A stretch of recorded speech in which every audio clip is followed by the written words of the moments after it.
After high school, I took, you know, about 6 or 7 years to really find what I wanted to do as an artist. I knew I wanted to go to art college, but I knew I needed to experience the world before I settled down in a career. And I was working on the streets actually as like a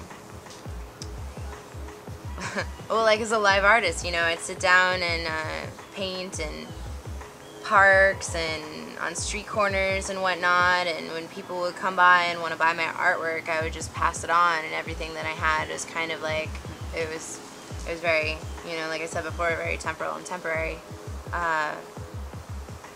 So not really having a lot of training in painting when I was working on that. I was just kind of drawing with a paintbrush and with the supplies that I could find on hand, because I was spending my time backpacking and traveling, you know, across the states and all over the continent. Not having the training then, and looking at what I do now with the training that I have, my art has really progressed to a different level, rather than just drawing something off the top of my head or putting something down on paper because I thought it looked good. I've gone deeper within myself and really started to explore what I'm here for, you know, whether it be spiritually or physically. I'm really starting to experience myself more in my art. And then at the same time, when I do my live art performances, I'm really noticing what's around me in the world, and not painting for myself, but rather painting for other people and letting their energy kind of channel through me in my artwork. And the techniques and whatnot that I've learned, I mean, they make everything so simple for me. I can draw a caricature sketch in 2 seconds if I wanted. Now with the training and the techniques, I can turn that, you know, 2-line caricature sketch into something brilliant and beautiful. So it's not just a doodle anymore, it's really something fine and beautiful. Hard not to appreciate the masters. I mean, for a long time I thought myself as a reincarnation of Monet. I really love that impressionistic, loose style, and I think the transition of really looking at the early impressionists and expressionists brought me to where my art is today. Love the brushstrokes of Van Gogh. Of course, he's brilliant, and the use of color really makes the whole piece like come alive and vibrate. It has its own life, a life of its own, like rivers and valleys and mountains all within this one landscape. It's just a sunflower. It's so beautiful.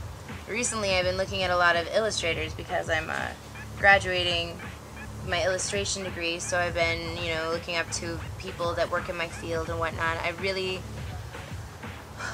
like Tara McPherson, who did a lot of music illustrations for album covers, and she works tightly with a lot of people that create in the music industry, and a lot of my friends are musicians, and I'm a musician myself, so I really look up to her and her artwork. And I actually have just been informed to have the opportunity to show with her in LA, and I have a possibility of her showing at my show in Miami, which I can't tell you how amazingly blessed I feel to have that opportunity. Another illustrator that is pretty prevalent at the top of my mind, she's founded in Japan. That's where she lived, you know, when she was growing up. Now she's living in New York, and let me think, she's teaching at the School for Visual Arts. She also has a show at one of the museums in New York. She's amazing with her ink brush drawings and almost watercolor backgrounds. She does that transition between traditional and digital work too, and makes them blend and really work together as fine art. Her name is Yuko Shimizu, and I have the opportunity of meeting her as well in New York. I'm really excited. I'm going with my school to check out a bunch of illustration venues, such as the Society of Illustrators and the New York Museum of Art, and a couple other prevalent places in the art field. So right now those are probably my two faves. Definitely meditate. I practice yoga, spend time with friends doing Reiki. I actually spent time at an institute in New Mexico for natural healing and body work, and got my certificate in massage therapy and natural healing. So I spent a lot of time there, discovering the spiritual aspects of life and, things that, are otherworldly. In the last few years, I've become, very, very spiritual and very connected to God, and everything that I've had and done, I attribute to that excellence in my life. It is majestic, to have a spiritual encounter in one's life, and when you can hold on to that and utilize it in your work or in your daily life or even in your relationships, it's a really beautiful thing. And I hold on to that, and I feel very blessed. Everything that I do, I think, is a natural talent, and I feel blessed for that, and I feel that, everything that I have and I've been given, that I should share it and, bless everyone else in my life and around me, and anyone that I can come in contact with, so that they can, kind of cling on to that or latch onto it, or at least experience it once in their life if they haven't already. I think I've lived my life kind of in conflict. I've gone from one extreme to another, kind of living a selfish life at one time, when I was younger, and then kind of living an elevated life where I had, a different state of consciousness, and I was really, connected with the world and the world around me, and, the different planes of existence, whether it was, like spiritual or temporal.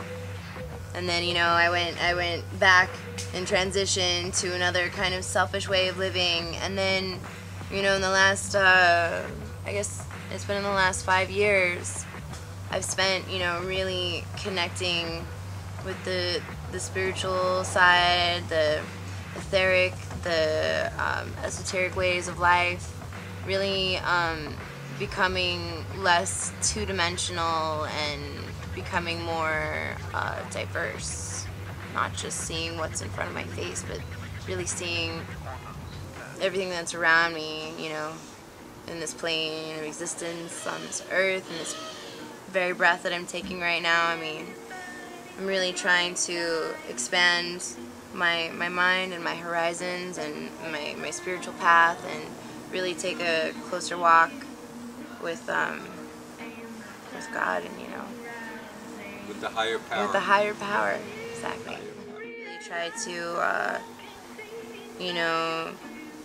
think in different dimensions, in different states, in a higher state of consciousness, in a higher state of living, to really increase one's vibrations and be able to reach out to others without even saying a word, just walk by them and affect them in a way that, will really make an impact. It's something that, really makes life come to life.